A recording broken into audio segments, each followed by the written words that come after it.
So ito mga kaibigan, basic lang talaga to. Madali lang i-edit to. Itong Giant Epic. Ngayon po, kung gusto nyo matutunan, sundan nyo po kami. Let's go! So ito na, umpisahan na natin yung tutorial natin sa Giant Epic. Punta tayo sa CapCut. Tapos new project. Tapos click natin yung clip na gagamitin natin sa ating project.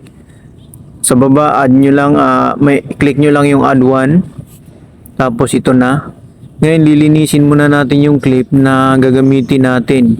Yung mga hindi na kailangan, alisin natin. Ayun, dito tayo mag-trim. Ayan, tansyahan lang.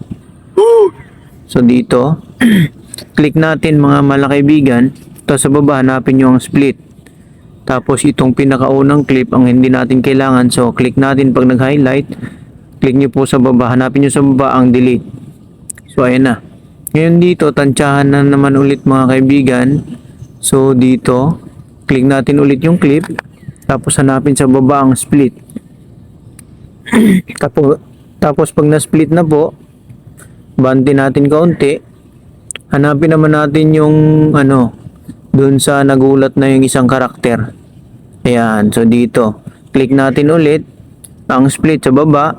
Tapos itong gitna, hindi na natin kailangan. So, click natin habang nag-highlight. Hanapin natin sa baba ang delete.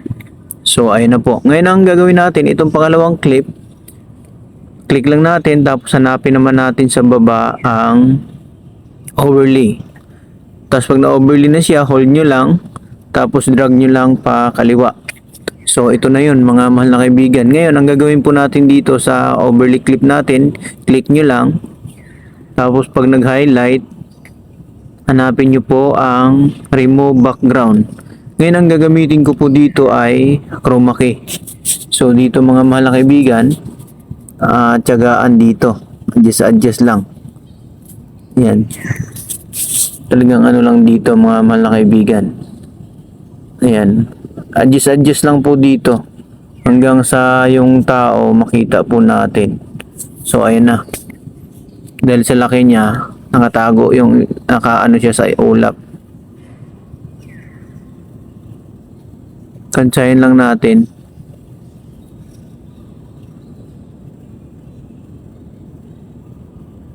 So yan, goods na sa akin yan mga malakaibigan. So check natin. So ngayon, play natin. Ayan. Nagawa mo dyan, takbo! Buraw, yan. So, doon na. Ngayon, ang gagawin natin, trim na natin mga malakaibigan. Para hindi ganong dito na. Ayan. So, yan. Tapos, pagpapantayin lang natin. Ayan. Tapos, yung sa baba, mute natin. Ayan. Tapos, itong sa taas naman, mga mahal na kaibigan, medyo lakasan natin. Ayan, sagad natin. Nagawa mo dyan, takbo! Ayan.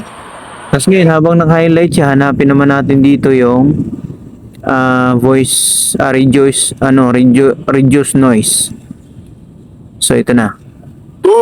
Ayan. Nagawa mo dyan, takbo! Ngayon, mga mahal na kaibigan, pagdating po sa sound effect, kayo na po ang bahala kung anong ilalagay nyo. Basta dyan, naituro namin kung paano gagawin. Sa paglalagay kasi ng sound effect, kanya-kanya naman tayo ng hilig, kanya-kanya tayo ng gusto. So, yan lang po mga mahal na kaibigan. Bago po natin i-export, aspect ratio muna tayo. 9:16. Tapos sa taas, itong resolution. Sagad din natin itong code rate. Tapos optical flow. Sa akin, naka-pro kasi, kaya yan. So, ngayon, export na natin mga mahal na kaibigan. So, ayun na. Sana po nakatulong at nakapagbigay ulit ng kaalaman kung paano mag-edit sa Giant Epic. So, yun lang mga mahal na kaibigan.